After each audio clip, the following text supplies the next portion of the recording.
दो एक बातें मैं और कहने को था वो रह गई हैं। अब वो कहता, देखो नारेबाजी में बहुत तो गड़बड़ करते हैं आप लोग, वो सही नहीं है।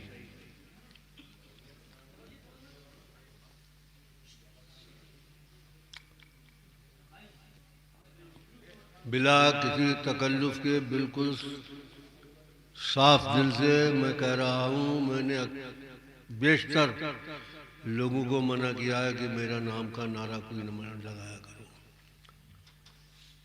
नारे तकबीर, नारे रिसालत, नारे गौसियत बहुत करो। फिर मुर्शिद के नाम का लगा लो, फैजान शाह शराफत। अभी एक दो नारे अजीब तरह के मैंने सुने हैं, बारहा मैं उसको मना भी कर चुका हूँ और आप लोगों को ताकीद करता हूँ, ये सब करोगे तो अच्छा नहीं है।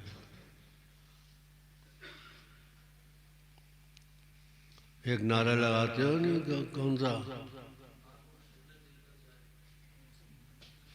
चलो मारूफ, चलो ठीक है, चलो तुम्हारे दिल का चैन और तुम्हारी आंखों की ठंडक हो गई, चलो। और भी तो है, आंखें हो तो देख ले। ये कौन सा नारा है? बन गलब, हाँ?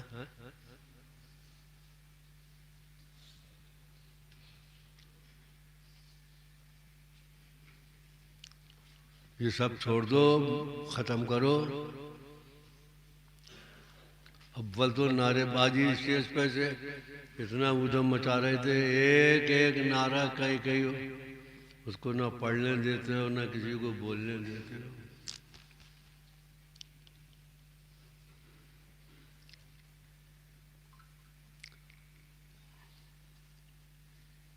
लोगों के नारों से तो लोगों के दिल दहल गए और कलेजे फट गए।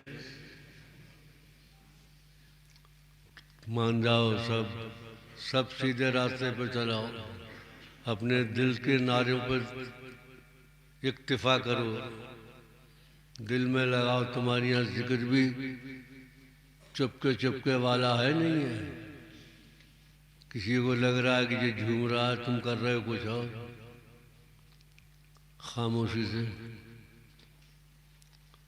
वो भी एक तरह का जिक्र ही होता है। तो बिला वजह लोगों ने जिक्र को झगड़ा बनाया हुआ है, इसको नारेबाजी को झगड़ा बनाया हुआ है। सब बनाया नहीं बनाया है।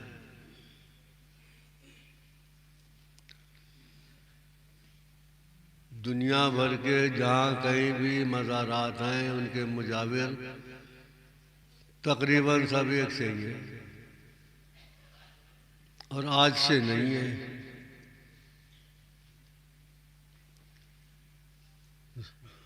जब से मज़ारात बनना शुरू हुए तब से ये इनकी भी पैदावार शुरू हुई है।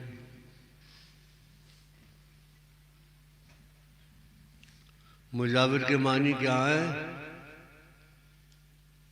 झाड़ू देने वाला, जारोकश। क्या समझे?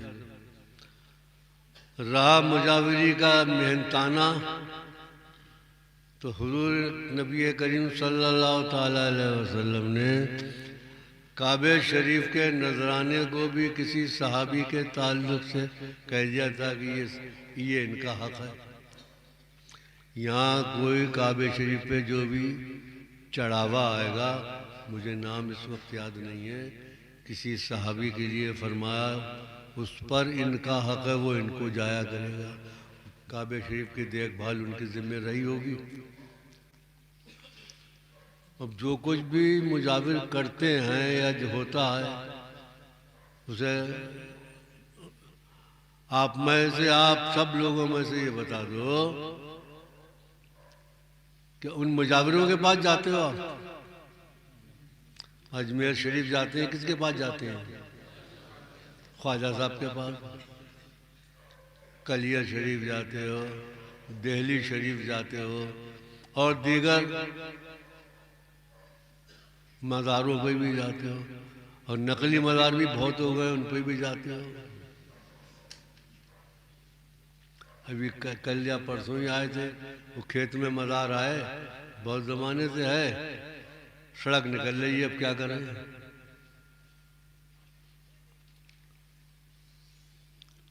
फिर उन्होंने खुद ही कहा कि हमारे सामने तो एक ही रास्ता है कि वो साहिब मज़ारी को जलवा दिखाए। मैंने कहा भाई ये पक्की बात है तुम्हारी।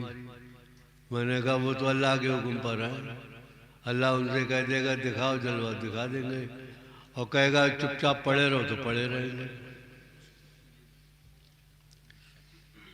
इस्लाम की दीनी मालूमात के ताल्लुक से हम सारे के सारे लोग नाअहल हैं।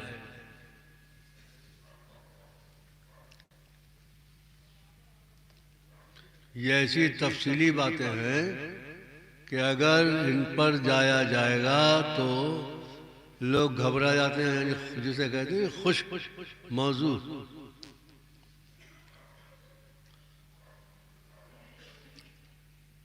पीरी मुरीदी के और इसके तसव्वुफ के ताल्लुक से दो आलम हैं, एक आलम अजसाम और एक आलम अरवाह।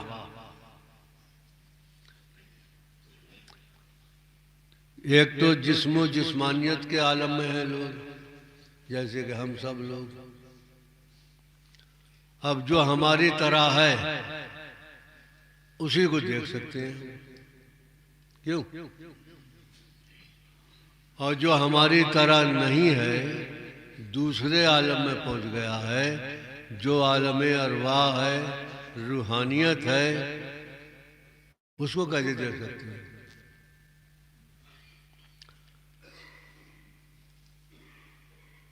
जो लोग ये हैसियत रखते हैं कि वो उनको देख ले, ऐसा भी हुआ है।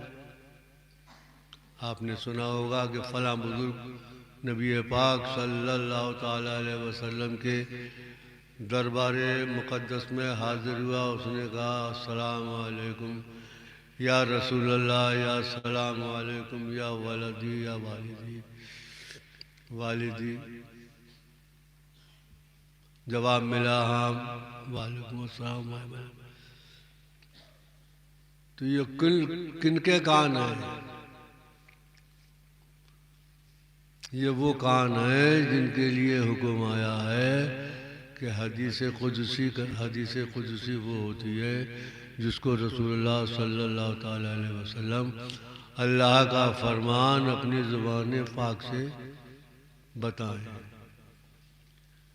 वो हदीस कुदसी ये है कि अल्लाह तबारक व तआला फरमाता है कि मैं मोमिन के कान बन जाता हूँ। तो जिसके कान बन जाएगा अल्लाह, वो सुन पाएगा उनकी बात। या यूँ कह लो कि जो आलम अरवाह से पूरा पूरा जिसका ताल्लुक़ हो चुका है, वो उनकी आवाज़ सुन सकता है। हम लोग जाते हैं मज़ार पे, यहाँ या ख्वाजा साहब के, क्या वहाँ पे क्या मिलता है? कुछ भी नहीं मिलता है। जो ईंट पत्थर यहाँ है वही वहाँ उनकी मज़ार पे, कब्र पे देख के आ जाते हैं। इसके अलावा कुछ हासिल होता है? कुछ नहीं हासिल होता है। मगर जो उनसे निस्बत रखते हैं वो जाते हैं, तो वो ईंट पत्थर से उनका ताल्लुक़ नहीं होता है, वो साहिब मज़ार से उनका ताल्लुक़ होता है। वो उनको देखते हैं, उनसे फैज़ हासिल करते हैं, और उनको अच्छी तरह से मालूम हो जाता है कि आप इस वक्त किस हाल में हैं। उसकी वजह यह है कि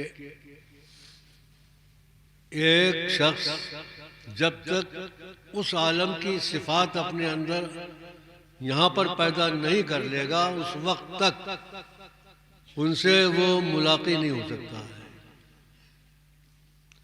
जो सिफात उनके पास हैं, वो सिफत अगर इस आलम अजसाम में रहकर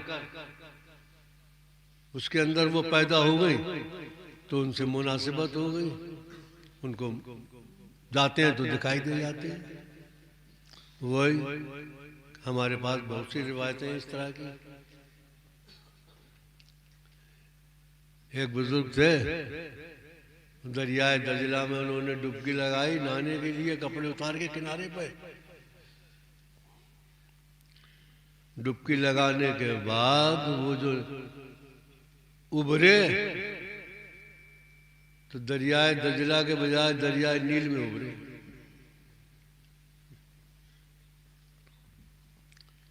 बाहर देखा तो कपड़े वपड़े सब गायब है, कुछ है ही नहीं। छुपते छुपाते कैसे ही हासिल किए कपड़े, वहां पे चले गए, पहचान में नहीं आया कहाँ है। तो उसमें लिखा है किताब में कि 7 साल वहां रहे, शादी ब्याह कर ली, बच्चे पैदा कर लिए। एक दिन दिल में आया कि लाओ चलो नहा लें, फिर दरियाए नील में कपड़े उतार के डुबकी लगाई, वो दजला में निकले। और उसी वक्त निकले जबकि वो डुबकी लगाकर घुसे थे, कपड़े वहीं रखे थे। 7 साल वहां गुजारे आए। ये मेरी अपनी ज़ुबानी बातें थोड़ी हैं, ये सब किताबों में लिखी हुई बातें हैं, बुजुर्गों के हालात हैं ये सब। ये क्या बात है? ये वही बात है कि जो उस आलम में पहुंच जाता है तो उसके लिए ज़मीन भी समेट दी, तयल अर्द सुना होगा लफ्ज़, समेट दी जाती है। इसके अलावा आलम भी बदल दिया जाता है, मिनट सेकंड घंटों में तब्दील हो जाते हैं, और घंटे घंटे मिनटों सेकंडों में बदल जाते हैं।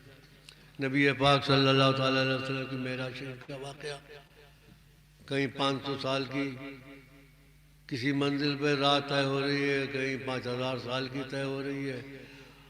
और किताबों में लिखा है कि बिस्तरा गर्म जंजीर हिलती रही, आप आए भी और गए भी, तमाम कायनात की सैर फरमा ली।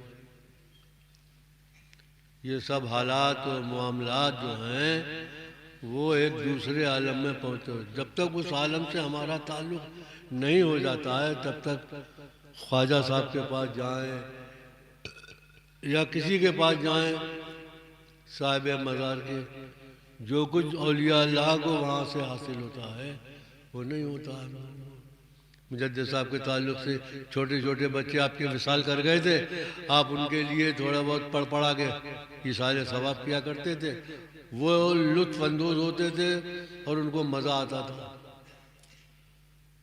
कभी आप ऐसा होता था कि देर हो गई आपको उस टाइम पर जो आपने मुकर्रर किया हुआ था, तो बच्चे आकर आपको अपनी तरफ मुतवज्जे करते थे, उस बात की ख्वाहिश करते थे कि वो पढ़ें और हमारे लिए सब इसाल करें। तो उन्हें जगाते हो या बिठाल के उन पर तवज्जो देते हो। मुजद्दिद साहब का ही फरमान है कि वो अब आना उन्होंने छोड़ दिया है, वो मुस्तगनी हो गए, इतना उनको फातिहाओं ने फ़ायदा पहुंचा दिया कि अब वो हम बुलाते भी हैं तो तवज्जो नहीं करते। तो ये क्या एक आलम है, नहीं है? तो बुजुर्गों के हालात को हासिल करना, जब तक उनकी मुकम्मल चाकरी नहीं होगी तो कैसे मिल जाएगा?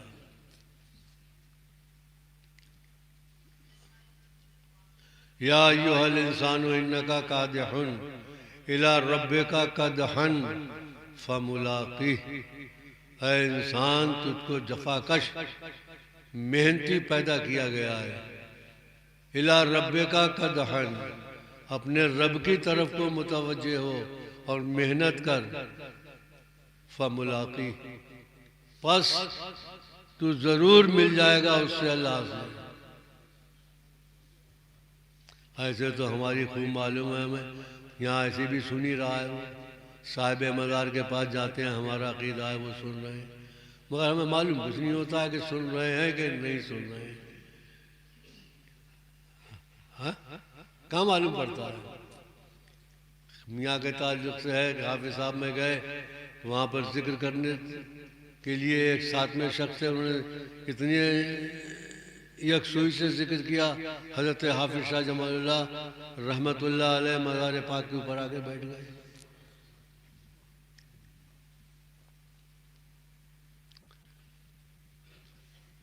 ऐसी बात नहीं है कि आदमी के अंदर रूह न बन जाए। आप देखिए,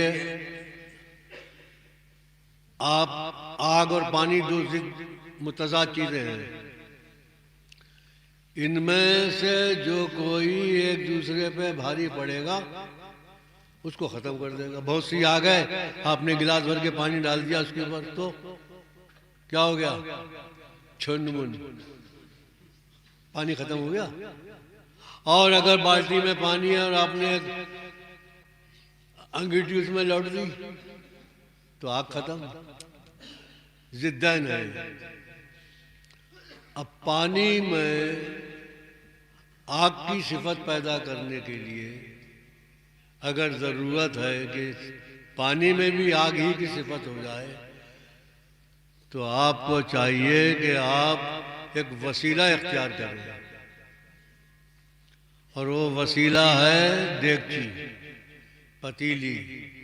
पानी भरो, आग पर रख दो, खौलने लगे, फिर तुम आग में उंगली डाल के देख लो और पानी में उंगली डाल के देख लो। अगर एक नतीजा सामने बरामद ना हो तो कहना। तो अब पानी में काय की सिफत पैदा हो गई, आग की। लोहा आपने फेंक दिया उसमें आग में, घंटा भर के बाद पहचान ही नहीं मिलेगा, कोयला है कि लोहा है।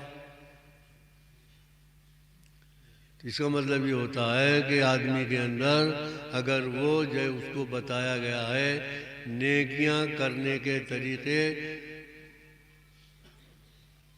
उन पे अगर वो चलता है तो ये सब सिफात उसके अंदर पैदा हो जाती है। एक नवाब छक्कन खां साहब थे, उनसे हमारे वालिद ने पूछा, कहा कि मियाँ से पूछ के आओ, क्या सुई के नाके में से, यानी जिसमें डोरा डाला जाता है धागा, सुई के नाके में से क्या ऊंट निकल सकता है?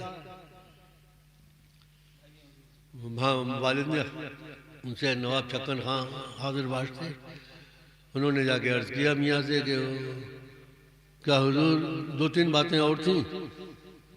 इस बात का ये था कि क्या हुजूर सुई के नाके में से ऊंट निकल सकता है? मियाँ ने फरमाया हाँ निकल सकता है। अगर ऊंट जो है वो तमाम का तमाम रूह बन जाए तो निकल जाएगा। आपने सुना है नबी पाक सल्लल्लाहु अलैहि वसल्लम का कमर में से पटका पार हो गया, मशहूर आपका मौजूदा है। एक बुजुर्ग से किसी ने एतराज किया, भाई ये कैसे हो सकता है, ये सब झूठी बात है। तो वो थम पे लिपट के खड़े हो गए, घर निकाल लिया। तो उनके कमर से वो पटका निकाला गया तो मैं थम के पार। ये सब क्या बातें हैं? ये उन्होंने अपनी तवज्जो से उस थम को भी अपने जैसा कर लिया।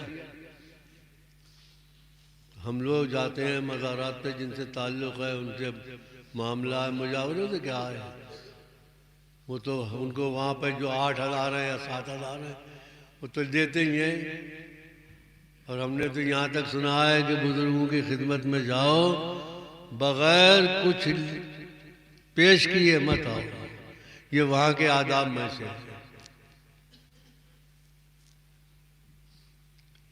ये जो सरे हल्क़े ख्वाजगा हैं नक्शबंदिया सिलसिले के, ये अपने पीर की खिदमत में जाते थे, गुर्बत का आलम था, कुछ नहीं लेते होता था अपने पास, तो इस्तंजे के लिए खानकाह में ढेले ले जाते थे कि वहाँ पे ताक में कहीं रख दूंगा, लोगों के इस्तंजे के काम में आएंगे। और वो भी ये सुना है, ये लिखा है कि उन ढेलों को चिकना करने के लिए अपने मुंह का इस्तेमाल करते थे, चेहरे पे मल के ले जाते थे ढेले को। तो कुछ ना कुछ तो अहमियत रखती होगी ये सब बातें, हालांकि उनको ज़रूरत नहीं है, मगर चूंकि ये आदाम में दाखिल है।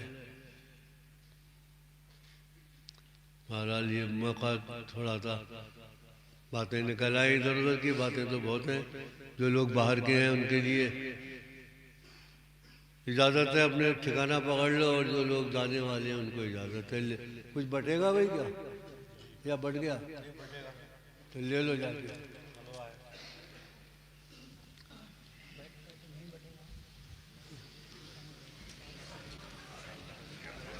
चले जाओ।